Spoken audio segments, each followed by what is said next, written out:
저는 오늘 본문의 말씀을 가지고 솔로몬의 음성 이런 제목으로 하나님 말씀을 증거하도록 하겠습니다. 아가서에는 상징이 참 많습니다. 이 상징을 이해하지 못하면 해석하기가 너무너무 어렵습니다. 성경에 보면 이 상징, 비유가 많은 곳이 있잖아요. 어디입니까? 아가서, 구약의 예언서, 신약의 계시록. 정말 어렵다면 어렵습니다. 그러나 이 상징을 알게 되면 그 속에는 말로 표현할 수 없는 진리들이 담겨 있다는 거예요. 오늘 본문은 술람미 여인에 대한 솔로몬의 사랑의 음성입니다. 첫 번째, 바위 틈 낭떠러지에 있는 나의 비둘기야, 이렇게 말을 합니다. 14절을 제가 한번 읽어볼까요? 바위 틈 낭떠러지 은밀한 곳에 있는 나의 비둘기야, 내가 내 얼굴을 보게 하라. 내 소리를 듣게 하라. 내 소리는 부드럽고 내 얼굴은 아름답구나. 아가서에는 상징이 너무 많습니다. 이게 뭘까요? 바로 복음이라는 거예요. 아가서에 보면 동물, 식물, 인체를 총망라해서 표현을 하고 있습니다. 오늘 본문에는 비둘기라고 얘기하고 있습니다. 너는 비둘기라는 거예요. 나의 비둘기야. 이 비둘기는 대체 무엇을 상징합니까? 이 아가서에 솔로몬 왕은 예수님을 상징하고 술람미 여인은 성도를 예표합니다. 그러면 솔로몬이 술람미 여인에게 나의 비둘기야 할 때 이 나의 비둘기는 대체 신약 시대를 살아가는 우리들에게는 어떻게 적용할 수 있을까요? 바로 성도를 예표해 준다는 거예요. 이 비둘기가 지금 어디 있습니까? 바위 틈 낭떠러지에 있다고 했습니다. 바위 틈 낭떠러지가 의미하는 것이 무엇일까요? 혼자 있다는 거예요. 즉 세상을 타협하지 않는 성도의 신앙의 모습을 의미한다는 거예요. 성경에 보면 예수님도 늘 산 비둘기처럼 혼자 계셨습니다. 왜냐하면 예루살렘이 너무나 타락했기 때문입니다. 그 당시에 종교 지도자들이 성경을 떠났고 객관주의자들이 물질과 권력에 눈이 어두웠기 때문입니다. 예수님은 그들과 함께하지 않았습니다. 대부분 갈릴리 바다 그리고 시골에서 말씀을 가르치셨습니다.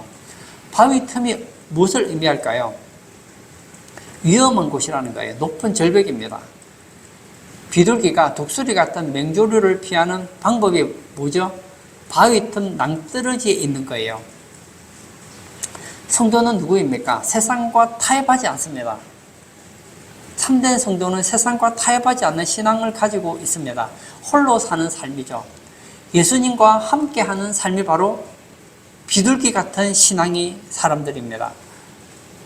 이 세상에는 독수리가 많아요. 그러나 은밀한 곳에 있으면 독수리가 발견하지 못합니다.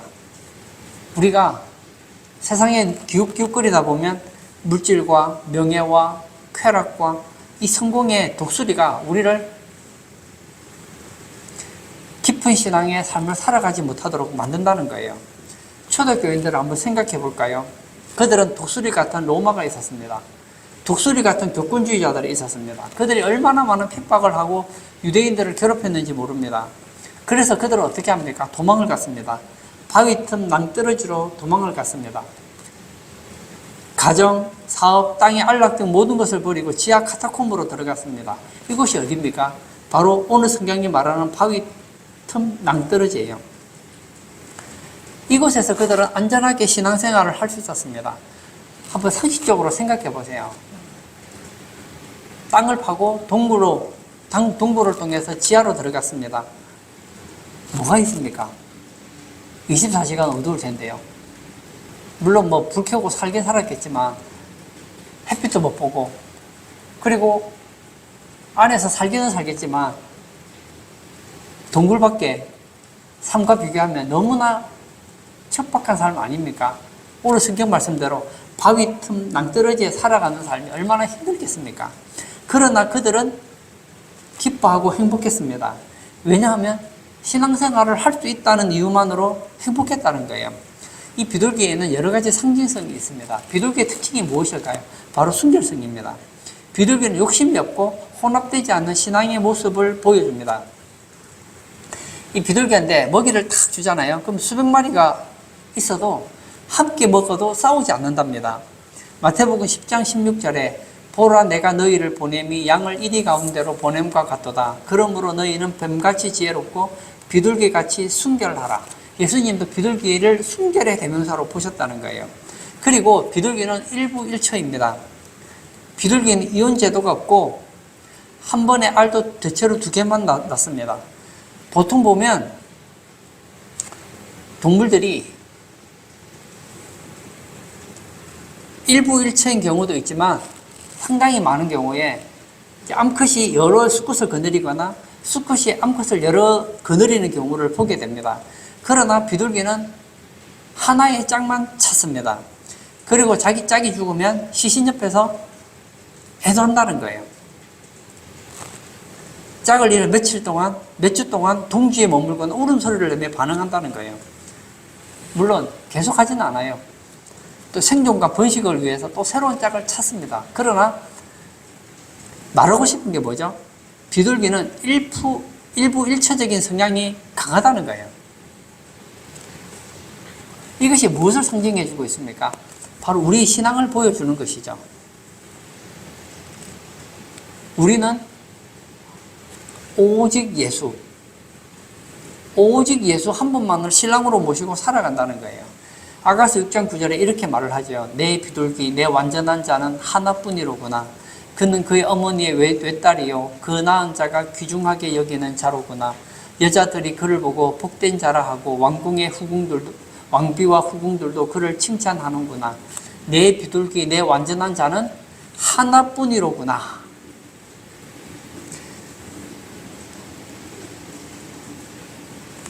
솔로몬 왕은 말합니다. 내 완전한 자, 내 비둘기는 하나뿐이로구나. 솔로몬에게는 술람미 여인밖에 없어요. 술람미 여인에게는 솔로몬밖에 없는 거예요. 이사야 38장 14절도 제가 읽겠습니다. 나는 제비같이 핫같이 쥐적이며 비둘기같이 슬피 울며 내 눈이 새하도록 앙망하나이다. 여호와여 내가 압제를 받사오니 나의 중보가 되옵소서. 나는 비둘기같이 슬피 운다고 했습니다. 여러분, 우리에게도 이런 눈물이 있어야 됩니다. 어떤 눈물일까요? 죄에 대해서 안타까워하는 이런 마음 말입니다. 우리가 신앙생활을 하다 보면 비둘기보다 못할 때가 많아요. 비둘기는 자기 짝만을 평생 바라보고 사는데 우리는 살다 보면 예수 비둘기 외에 물질 비둘기, 교권 비둘기, 건강 비둘기, 그 다음에 세상 비둘기, 이 비둘기 짝이 많아요. 우리도 울어야 됩니다. 내가 오직 예수로 신앙생활 하지 못하는 것 때문에 울어야 된다는 거예요. 그리고 비둘기는 멀리 갔다가 꼭 자기 집으로 돌아온다는 거예요. 큰 행사 때 비둘기를 날리면 자기 집으로 돌아오죠. 이사야 60장 8절에 저 구름같이 비둘기들이 그 보금자리로 날아오는 것 같이 날아오는 자들이 누구냐? 비둘기는 보금자리로 다시 날아옵니다. 우리도 때때로는 세상에 나가다 보면 우리의 눈을 유혹하는 것이 많아요. 그러다 보면 예수를 잊어버릴 때가 있어요. 그러나 다시 회개하고 돌아와야 된다는 거예요. 오늘 예배에 참석하신 사랑하는 성도님, 신앙생활을 편하게 하려고 하면 안 됩니다. 우리의 신앙은 바위 틈 낭떠러지에 있는 나의 비둘기야. 이 고백이 우리가 되어야 된다는 거예요. 바위 틈 낭떠러지에 있다면 얼마나 불편하겠습니까? 아무도 없잖아요. 우리가 세상에서 많은 사람들을 만나고 또 세상에서 많은 경험들을 합니다. 그래도 바위 틈 낭떠러지에 있는 비둘기의 목적은 한 가지입니다. 독수리를 피하기 위한 거 아니겠습니까? 우리도 세상을 살다 보면요, 이 TV라는 매체가, 인터넷이라는 매체가 우리로 하여금 오직 예수의 신앙을 가지지 못하도록 방해한다는 거예요. 간절히 바라기는 우리도 술람미 여인처럼 솔로몬이 술람미 여인에게 바위 틈 낭떠러지에 있는 나의 비둘기야 이렇게 고백했던 것처럼, 이렇게 사랑을 고백했던 것처럼 우리를 보고 너는 바위틈 낭떠러지에 있는 나의 비둘기구나. 너는 세상에 살지만 세상에 빠지지 않고 오직 나만 바라보고 살았구나. 그런 우리 성도님 받으시기를 축복합니다. 두 번째, 내 얼굴을 보게 하라 합니다. 14절도 제가 읽겠습니다. 바위틈 낭떠러지 은밀한 곳에 있는 나의 비둘기야, 내가 내 얼굴을 보게 하라. 내 소리를 듣게 하라. 내 소리는 부드럽고 내 얼굴은 아름답구나. 솔로몬은 슐람미 여인에 대해서 모든 인체 부분을 상징으로 묘사하고 있습니다. 얼굴, 입술, 눈, 코, 귀, 목, 손, 가슴, 두 유방. 이 얼굴은 무엇을 상징할까요? 아름다움을 상징합니다. 그러니까 영적으로 믿음의 아름다움을 말하는 거예요. 지금 예수님은 성도들에게 아름다운 믿음의 신앙을 보게 해달라는 의미라는 거예요. 솔로몬 왕은 슐람미의 아름다운 얼굴을 보고 반했습니다. 내 얼굴을 보게 하라. 그 얼굴은 어떤 얼굴입니까? 내 얼굴은 아름답구나. 아름다운 슐람미 여인의 얼굴을 보고 싶었다는 거예요. 정말 슐람미 여인이 이렇게 예뻤는지는 제가 잘 모르겠어요. 아름다웠는지 모르겠어요. 하지만 솔로몬 눈에는 내 얼굴은 아름답구나. 이 아가서 1장에서 8장에 보면 이 사랑이라는 단어가 거의 나옵니다. 사랑에 빠진 솔로몬, 그리고 사랑에 빠진 슐람미 여인. 이들은 사랑의 상사병에 걸려 있습니다. 이것은 예수님께서 성도들을 사랑하는 모습을 나타내 줍니다. 예수님은 성도들의 그 아름다운 믿음의 모습을 보면서 홀딱 반했습니다. 예수님 눈에는 이런 성도밖에 안 보이는 거예요. 솔로몬과 슐람미 여인을 보세요. 솔로몬의 눈에는 슐람미 여인이 얼마나 아름다운 얼굴인지 모릅니다. 슐람미 여인의 눈에는 솔로몬이 얼마나 잘생겼는지 모릅니다. 그들은 사랑에 빠져서 푹 빠져 있습니다. 예수님과 성도도 바로 이래야 된다는 거예요. 예수님은 우리들의 아름다운 얼굴을 보기를 원합니다. 어떤 얼굴요? 아름다운 신앙의 모습 말입니다. 우리가 예수님 한 분만으로 감사하고, 예수님 한 분만으로 만족하고, 예수님 때문에 구원받은 것으로 감사하고, 그리고 거룩하게 살려고 몸부림칠 때 예수님은 우리의 모습을 보면서 아름답게 본다는 거예요. 에베소서 5장 27절을 제가 또 읽겠습니다. 자기 앞에 영광스러운 교회로 세우사 티나 주름 잡힌 것이나 이런 것들이 없이 거룩하고 흠이 없게 하려 하심이라. 예수님께서 교회를 세운 목적이 무엇입니까? 티나 주름 잡힌 것이나 이런 것들이 없고 거룩하고 흠이 없게 하려고 교회를 세운 거예요. 예수님께서 우리를 구원하신 목적 중에 하나는 우리 얼굴에서 흠이 없기를 원하는 거예요. 자, 한번 예를 들어 볼까요? 아름다운 여자를 만났어요. 그런데 얼굴에 흉이 있는 거예요. 막 화상을 입어서 얼굴 한쪽이 다 상했다고 한번 생각해 보세요. 화상을 입기 전에는 아름다운 얼굴이었는데 화상을 입으면 한쪽 얼굴이 일그러질 거 아닙니까? 그러면 어제까지는 아름다운 얼굴이었는데 화상을 입으니까 흠이 있으니까 어떻게 되죠? 미녀가 못 되는 거예요. 뭐 그러면 안 되지만 요즘에 교통사고가 얼마나 많습니까? 아름다웠는데 사고가 나가지고 막 큰 사고가 나서 막 얼굴에 흉이 됐다 보세요. 그럼 어제까지는 미녀지만 이제는 미녀가 아니지 않습니까? 사람들이 볼 때 그렇다는 거예요. 마찬가지로 예수님이 볼 때 우리는 다 미인이고 미남이에요. 그런데 죄의 흉이 있다면 신앙생활 하다가 죄의 교통사고를 만나서 그리고 사고의 교통사고를 만나서 세상을 사랑하다가 세상에 오물이 묻게 되면 더 이상 아름답지 못하다는 거예요. 제가 결혼식 때 가보면 신부들이 막 화장을 얼마나 예쁘게 했는지 몰라요. 평소 같으면 얼굴에 김이나 주근깨도 좀 있을 것도 같은데 막 결혼식 날에는 얼마나 화장을 막 예쁘게 했는지 얼굴에 흠이나 티가 하나도 안 보입니다. 아니, 변신을 하는 것이죠. 여러분, 예수님은 바로 우리 이것을 원하는 거예요. 많은 걸 원하지 않습니다. 우리의 신앙의 얼굴이 흠이나 티가 없기를 원하는 거예요. 너의 얼굴을 보게 하라. 어떤 얼굴요? 흠이 없는 얼굴을 보게 하라. 티가 없는 얼굴을 보게 하라. 어떤 분은 그러겠죠. 아휴, 너무 어렵다. 어렵죠. 예수님의 기르치는 굉장히 수준이 높아요. 나는 어차피 흉이 있고 흠이 있고 티가 있으니까 포기하란다. 그러지 마세요. 보세요. 얼굴에 막 기미가 있어요. 얼굴에 막 잡티가 있어요. 없애는 방법이 있죠. 어떻게 하면 됩니까? 화장으로 깨끗하게 막 30분이고 1시간이고 2시간이고 막 파운데이션을 칠하면 결국은 볼 때 안 보이지 않겠습니까? 그러면 신랑이 볼 때 안 보이는 거예요. 우리도 마찬가지입니다. 우리 안에 있는 이 죄의 흉, 죄의 흠, 죄의 티를 없애는 방법이 있다니까요. 회개라는 화장을 하게 되면은 예수님 눈에는 안 보이는 거예요. 하나님 눈에는 안 보이는 거예요. 만일 우리가 우리 죄를 자백하면 그는 미쁘시고 의로우사 우리 죄를 사하신다. 맞습니다. 요즘에는 얼굴이 막 기미가 있고 점이 있어도 병원에 가서 피부과에 가면은 레이저로 탁 제거해주고 깨끗한 그런 얼굴을 만들어준다고 하잖아요. 여러분, 그것보다 더 좋은 게 있습니다. 회계라는 레이저. 회계라는 피부과에 가면 깨끗해진다는 거예요. 내가 생각할 때는 나 같은 죄인이 어떻게 주님 앞에 흠이 없을 수 있을까? 있다는 거예요. 어떻게 하면 됩니까? 회개하면 되는 거예요. 하나님께서는 회개한 자는 모르십니다.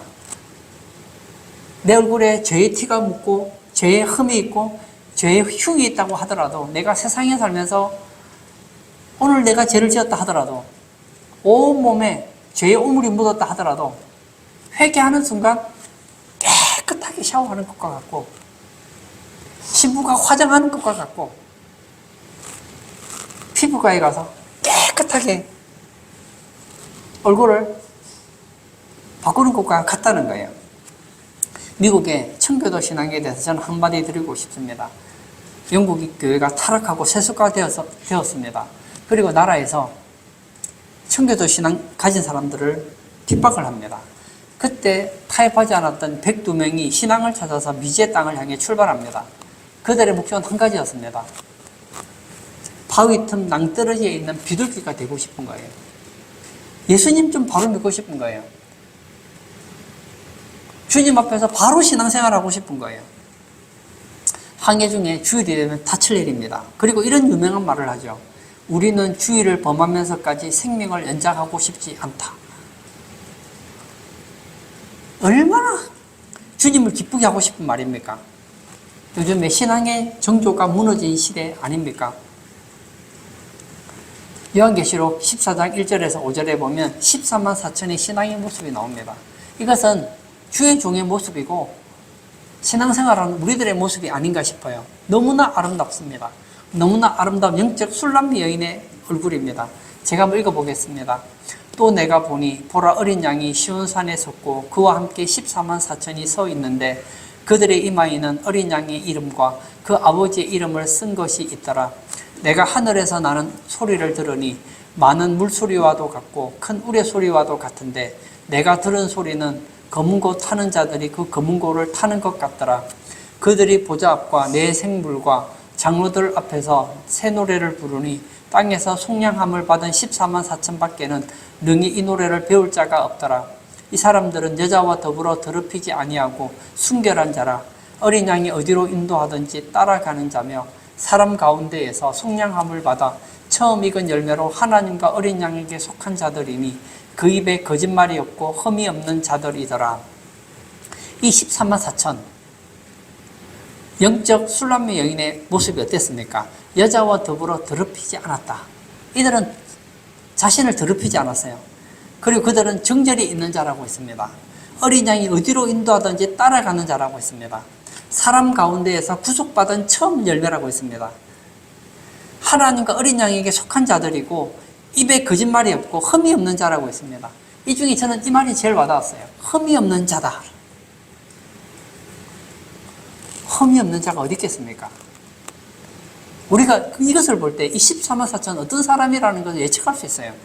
이들은 회개의 사람이었다. 그들은 죄를 지을 때마다 핑계대지 않고 회개했다. 그랬더니 어떻게 했다고요? 요한계시록 14장이 말하잖아요. 14만 4천을 보았더니 그들에게는 흠이 하나도 없었다. 저는 우리 성도님들도 하나님이 보실 때에, 예수님이 볼 때 흠도 없고 티도 없기를 바랍니다. 여러분, 아무리 화장품이 좋아도, 아무리 화장을 잘해도 어떨 때 보니까 얼굴에 흠이 보이기도 하더라고요. 아무리 피부과 가서 잘해도 흠이나 티가 남기도 하더라고요. 그런데 너무 감사한 것은 회개라는 화장품을 쓰면 흔적도 없이 사라집니다. 솔로몬은 얘기합니다. 너의 얼굴을 보게 하라. 너의 얼굴은 너무나 아름답구나. 아름다운 너의 얼굴을 보고 싶구나. 아내는 언제 행복합니까? 남편의 사랑을 받을 때 행복하지 않습니까? 우리 성도들은 예수님의 사랑을 받을 때 행복합니다. 혹시 여러분의 믿음은 더럽혀지지 않았습니까? 예수 처음 믿을 때는 뜨거웠는데 그 뜨거운 신앙이 식어져서 여러분의 몸에 혹시 오물이 묻어 있지는 않습니까? 죄의 흠이 있지는 않습니까? 그렇다면 오늘 술람미 여인처럼 너의 얼굴은 아름답구나 소리를 들을 수 있도록 회개하는 우리 모든 성도님 되시기를 축복합니다. 세 번째, 내 소리를 듣게 하라고 합니다. 14절을 제가 또 읽도록 하겠습니다. 바위 틈 낭떠러지 은밀한 곳에 있는 나의 비둘기야, 내가 내 얼굴을 보게 하라. 내 소리를 듣게 하라. 내 소리는 부드럽고 내 얼굴은 아름답구나. 아가서에는 상징성이 있습니다. 인체의 구조뿐만 아니라 소리, 냄새, 향기, 보이지 않는 것까지 총동원을 합니다. 바위 틈 낭떠러지에 있는 비둘기의 소리를 듣고 싶어 합니다. 이 비둘기 소리는 대체 무엇일까요? 성도의 기도의 소리입니다. 각종 믿음의 소리입니다. 찬양의 소리입니다. 이 중에 가장 대표가 무엇일까요? 바로 기도라는 거예요. 예수님은 성도의 기도 소리, 그 신앙의 소리를 요구하신다는 거예요. 이 시대는 신앙이 무너진 시대입니다. 그 중에서 가장 무너진 게 무엇일까요? 기도가 무너졌어요. 예전에 제가 어릴 때 기도원에 가면 기도원에 사람이 많았어요. 그리고 제가 교회 가면 교회에도 사람들이 수시로 와서 기도를 했던 기억이 납니다. 기도회를 하면 사람들이 꽉꽉 찼습니다. 그러나 점점 이런 기도의 소리가 줄어들고 있는 것이 사실입니다. 오늘 성경은 말하죠. 너의 소리는 부드럽구나. 부드러운 소리가 바로 아름다운 소리예요. 기도는 아름다운 소리입니다. 저는 여러분들에게 이 찬양의 소리가 넘쳐나기를 바랍니다. 신앙의 고백의 소리가 넘쳐나기를 바랍니다. 기도의 소리가 넘쳐나기를 바랍니다. 기도는 대체 무엇입니까? 주님과 사랑의 교제의 시간 아닙니까? 주님과 연애하는 소리 아니겠습니까? 제가 청년부를 맡으면서 이 남녀들이 만나서 대화를 하는 걸 봐요. 보면은 둘이서 대화를 하는 걸 보면 너무너무 좋아합니다. 억지로 마지못해서 하는 그런 커플은 조만간 헤어집니다. 그런데 남녀가 만나서, 사랑하는 남녀가 만나서 대화를 하면요, 시간이 짧습니다. 짧아요. 더 하고 싶어요. 더 하고 싶어요. 기도가 바로 그렇다는 거예요. 어떤 사람은 기도하라 그러면 막 힘들어 합니다. 왜죠? 예수니까 그만큼 친밀함이 없는 거예요. 한 남녀가 만났습니다. 만나서 식사 시간에 대화를 하고 찻집에 대화하고 그리고 헤어질 때 얘기하잖아요. 집에 가서 전화할게. 왜 집에 가서 또 전화합니까? 내 소리를 듣게 하라. 그거 아니겠어요? 예수님도 그렇잖아요. 예배 시간에 우리가 기도하면 그 소리를 듣습니다. 찬양할 때 그 소리를 듣습니다. 우리의 신앙의 고백의 소리를 듣습니다. 근데 그거로 만족을 못하는 거예요. 또 듣고 싶다. 또 듣고 싶다. 여러분 길거리 다니면서 뭘 하십니까? 저는 여러분 길거리 다니면서 딴짓 안 하셨으면 좋겠어요. 저도 길을 다니잖아요. 주로 혼자 다니는데 혼자 다닐 때 혼자서 계속 기도를 하는데 너무 좋더라고요. 여러분, 운동하시는 분들, 혼자 운동에 집중하지 마시고, 운동하면서 기도하십시오. 버스나 지하철, 자가용 타고 직장 가시는 분들 계시다면, 그냥 하지 마시고, 찬양도 좀 부르시고, 기도도 하면 얼마나 좋겠습니까? 구약에 겜이라는 족속이 있었습니다. 예레미야 35장 6절과 7절을 제가 읽겠습니다. 그들이 이르되 우리는 포도주를 마시지 아니하겠노라. 레갑의 아들 우리 손주 요나답이 우리에게 명령하여 이르기를 너희와 너희 자손은 영원히 포도주를 마시지 말며 너희가 집도 짓지 말며 파종도 하지 말며 포도원을 소유하지도 말고 너희는 평생 동안 장막에 살아라. 그리하면 너희가 머물러 사는 땅에서 너희 생명이 길리라 하므로, 이 겐 족속에게는 요나답이라는 선조가 있었습니다. 아마 그 선조가 굉장히 영향력이 있었던가 봐요. 그가 이렇게 얘기를 합니다. 너희들은 영원히 포도주를 마시지 말아라. 그래서 그들은 포도주를 마시지 않습니다. 유대인들은 포도주를 마셔요. 그리고 식용으로라도 포도주를 보통 마시거든요. 그런데 선조 요나답, 레갑의 아들 선조 요나답이 포도주를 마시지 말아라. 그래서 포도주를 음료로도 마시지 않는 거예요. 너희는 집도 짓지 말고, 그래서 그들은 집을 짓지 않았습니다. 파종도 하지 말며, 파종도 하지 않습니다. 왜 포도원을 소유하지 말라고 합니까? 포도원을 지으면 포도를 만들게 될 거 아닙니까? 만들다 보면 포도를 또 마시게 되잖아요. 맛보게 되잖아요. 너희는 평생도록 장막에 살아라. 그러면 너희가 머물러 사는 땅에서 너희의 생명이 길리라. 이 말을 듣고 그들은 국경 근처에 살았습니다. 이쪽에서 때리면 저쪽으로 도망가는 거예요. 목축업을 합니다. 나그네 삶을 살아요. 철저히 하나님만 의지합니다. 하나님께서 이 겐족속을 축복하시는 걸 보지 않습니까? 조상 요나답이 명령했는데 300년 동안 그대로 시켰습니다. 하나님의 반해버린 족속입니다. 우리도 영적인 이런 겐족속이 되어야 된다는 거예요. 술 취하지 말라. 이는 방탕한 것이니. 이미 성경이 말하고 있어요. 사회생활 하려면 술 좀 마셔야죠. 뭐 맥주가 술인가요? 음료죠. 탁주는 콜라하고 같은 거예요. 아닙니다. 저는 성경을 믿습니다. 만약 그분들 논리대로 맥주가 뭐 술인가요? 음료죠. 여러분, 맥주 한잔 마시고 운전해 보세요. 100% 여러분은 교통경찰에게 걸리면 딱지를 떼게 됩니다. 맥주는 음료가 아니에요.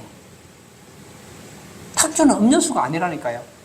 저는 교회 다니시는 분들 중에 술을 즐기는 분들을 제가 알고 있습니다. 그분들이 이런 얘기 하더라고요. 와인은 술 아닙니다. 포도주는 술 아닙니다. 맥주는 술 아닙니다. 탁주는 술 아닙니다. 이게 그냥 음료수예요. 그냥 소화제예요. 약간 기분 좋게 하는 그런 소화제예요. 그렇게 생각해요. 약간 기분 좋게 하는 그런 커피 같은 음료예요. 그렇게 생각합니다. 아닙니다. 겐족속을 보고 배우세요. 이스라엘은 물에 돌이 많아요. 석회가 많단 말이에요. 그래서 포도주를 음료로 마신단 말이에요. 그런데 요나답이 아니다. 그렇게 마시다 보면 술 취하고 방탕할 수 있으니까 포도주를 마시지 말아라. 그랬더니 음료로도 마시지 않더라는 거예요.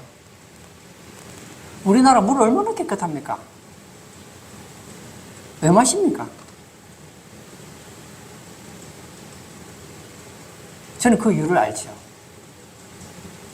저는요, 술 맛을 몰라요. 저는 담배 맛을 모릅니다. 저는 도박 맛을 잘 몰라요. 왜냐하면 저는 도박을 안 하니까요. 도박을 하는 사람은 도박이 주는 짜릿함이 있어요. 술을 마시면 술이 주는 기쁨이 있어요. 제가 술을 많이 마시는 사람들을 보면 특징이 있더라고요. 술 얘기만 나오면 입에 침이 고인대요. 왜죠? 그들은 이미 술 맛을 아는 거예요. 의학적인 용어로 표현하자면 그들은 이미 알코올 중독이 된 거예요. 여러분, 맥주만 생각하면 입에서 침이 나오십니까? 와인을 생각하면 왠지 기분이 좋고 꼭 마셔야 될 것 같은 그런 충동이 일어나십니까? 중독이에요. 겐 족속을 본받기를 바랍니다. 이 겐 족속은 하나님이 반해버린 족속이었어요. 구약에 보면 음료로 포도주를 허용했음에도 불구하고 솔로몬은 뭐라고 말합니까? 너희는 포도주를 보지도 말아랍니다. 왜 그렇게 말했을까요? 음료로 마시는데도 불구하고 마시다 보면 실수를 하는 걸 알았기 때문이에요. 우리의 신앙의 조상이었던 노아, 그가 포도를 재배하고 어떻게 되었습니까? 포도 때문에 망신당했던 거 보지 않습니까? 오늘 예배 참석하신 사랑하는 성도님, 하나님 우리의 소리를 듣고 싶어 하십니다. 술 취한 소리 말고요. 기도의 소리, 신앙의 고백의 소리, 찬양의 소리를 듣고 싶어 한다는 거예요. 바위 절벽 은밀한 곳에 있는 나의 비둘기야, 너의 얼굴을 보고 싶구나. 너의 목소리를 듣고 싶구나.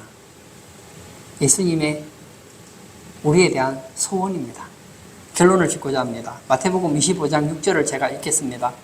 밤중에 소리가 나되 보라 신랑이로다 맞으러 나오라 하매. 지금은 신앙의 밤중입니다. 주님이 언제 오셔도 이상하지 않아요. 예수님께서 말씀하셨어요. 인자가 다시 올 때 믿음을 보겠느냐. 이 시대는 방종의 시대입니다. 교회 다니는 사람 중에서 술에 자유한 사람 얼마나 될까요?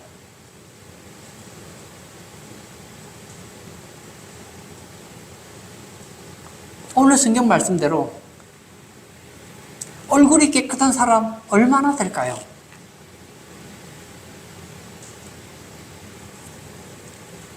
바위 틈 낭떠러지에 있는 비둘기가 얼마나 될까요? 저는 여러분들이 바위 틈 낭떠러지에 있는 비둘기가 되기를 바랍니다. 예수님께서 여러분의 모습을 볼 때에 여러분의 모습에서 흠이 없고 아름다운 얼굴이기를 바랍니다. 여러분의 소리가 방탕한 소리, 술 취한 소리, 엄나는 소리가 아니라 기도의 소리, 찬양의 소리, 간증의 소리, 신앙의 소리가 흘러넘치는 그런 복된 성도님 다 되시길 축복합니다. 이 시간 한번 같이 기도하기를 원합니다. 솔로몬은 술 여인을 볼 때 너무나 아름다운 거예요. 그의 목소리를 듣고 싶습니다. 자기밖에 모르는 술람미 여인. 예수님이 우리에 대한 소원입니다. 이 시간 기도할 때 하나님, 저도 이 땅에 살지만 바위 틈 낭떠러지에 있는 비둘기같이 오직 예수의 신앙을 가지기를 원합니다. 제가 흠도 많고 부족한 것이 많지만 날마다 회개함으로 인하여서 예수님 보시기에 아름다운 신앙의 얼굴을 가지기를 기도합니다. 나의 소리가 예수님을 기쁘게 하는 기도의 소리, 신앙의 소리, 멋진 간증의 소리가 되게 해달라고 다 같이 기도하도록 하겠습니다.